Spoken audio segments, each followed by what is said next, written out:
passengers in the car, Lala's sister, Aileen, who received life-changing injuries, and Oisin Clark, Cia's dead state that night, gave evidence of how they had pleaded with McGinn to slow down. Well, Cia's parents are incredibly appreciative of the Gardaí and the care they were shown, but outside the court they were upset about the sentence, saying justice had not been done. Well, yesterday evening I went to Monaghan to speak to Teresa and Frankie McCann. I began by asking them about the Day of the Dead and all the excitement. Excited wasn't the word for it, it's all the part of getting their dress, their makeup, their hair, to make sure everything is there and everything's ready for them to go. Yeah, the whole exciting, that's what she was looking forward to it. And her best friend, I think, was Delab. Delab. Is that right? They were best friends. Oh, they were On separate. separate. Well, you seen one, you seen the other. Yeah, they were more sisters than friends. So they were, the bond they had was unbreakable. A few weeks before they died was Delab's birthday. Remember that? And Delab, they were dancing in the middle of the diamond at Clonus, and Delab turned and says, Cia, I love you. And Cia said, sure, I love you too. She says, oh, go to the end of the world. Do you mind going back to that terrible day? So it obviously started off great. They were getting ready for the deaths. Yeah. Getting ready that morning. Me and Cia, she was above in the bedroom, and I'm downstairs waiting for her, and we're texting each other back and forward. I said, come on, time to get the makeup done, get up. I said, so I'm awake, not me all morning. She go, and I told her, right, come on, we'll get you set. They were so excited about it. Then Aveen landed. And Aveen, yeah. That's Delab's sister. Yeah, Aveen is the other sister. She was their best friends. There were three buddies. So they headed off. How did it happen that Auntie McGinn drove them? See, Andy McGinn was a friend of mine. So he was, so-called friend. So Andy McGinn had, something, I will take them. And so he says, you don't have to do that. He says, no, I will take them. I'll get them there safe, and I'll go back and I'll take them home safe. So we trusted him, as you would, a fella for years. You're on motorbikes together, and you don't do 40, he doesn't do 40 mile an hour, and I could be at 60, he'd be on 60 or 70, and I'd have to wait for him. He'd never see him in a rush. So whatever. When did you both first hear that day that something had happened? I remember my phone ringing at 18:33. Insofar as you feel up to saying, in your own words, in as much as you can, what happened? When we got there, we seen the car had hit the tree and had spun around. So we did. So I said, Teresa, you hold back, and I jumped the fence. And I said, you just stay back there. I says, you won't want to come down here for a minute. I said, I'll check is the kid's all right. So when I went down, I got in through the side window. And Andy McGinn had a hold of my daughter, like that there. And he says to me, Frankie. And I never spoke to him, so I didn't. And I started doing compressions on him. So after that, we were waiting for the fire brigades and ambulances. It just seemed like an eternity. So eventually, when they came, I had to cut the doors off and got the girls there. And then it was just a rush job from jumping from my own daughter to the lava. You were just trying basically to save one to get to the other. It wasn't that you had a choice to do, there was something you had to do. So it wasn't then you turn around, you'd see the mother lying with your own daughter. But eventually, we knew there was nothing coming. The doctors landed and the whole lot. We got the girls beside each other.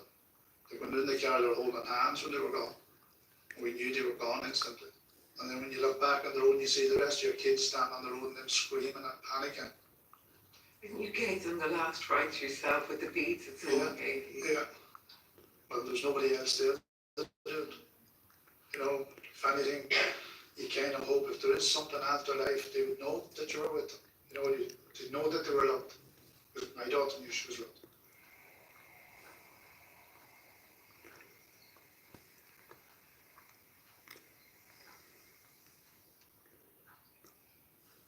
It's hard because you go to these places and you see your kid, you remember the day she was born, when you're the first to hold them. Then you're the last to hold her going out of the world. That's what you live with.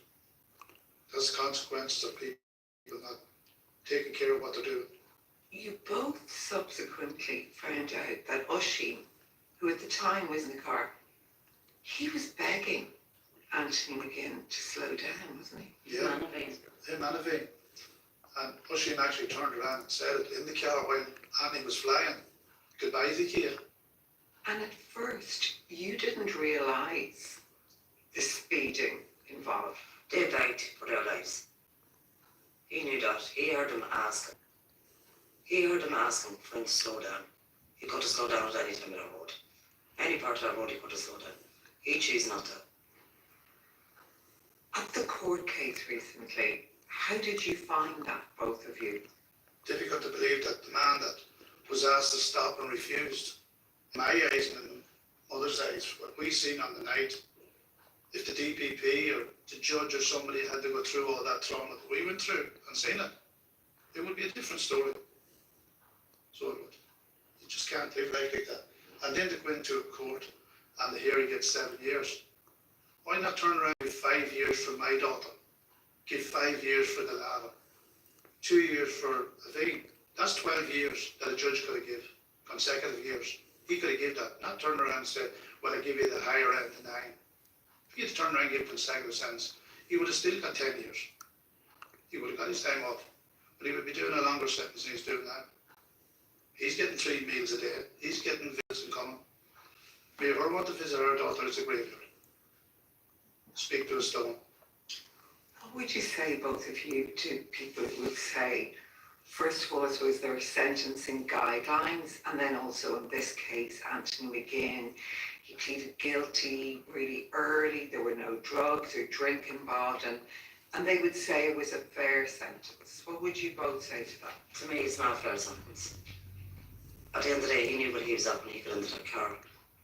He knew he was not to bring them kids to their deaths. He knew he was not to drive them safe. He trusted that. You've another beautiful daughter, Tamika, Yeah. who's about to make her own debts. And I gather she at first didn't want to do it. I suppose she was looking back from the morning her sister was getting ready to go, and the excitement that you see in her face, knowing that she was going to start her life. Go on. Take your time, take your time.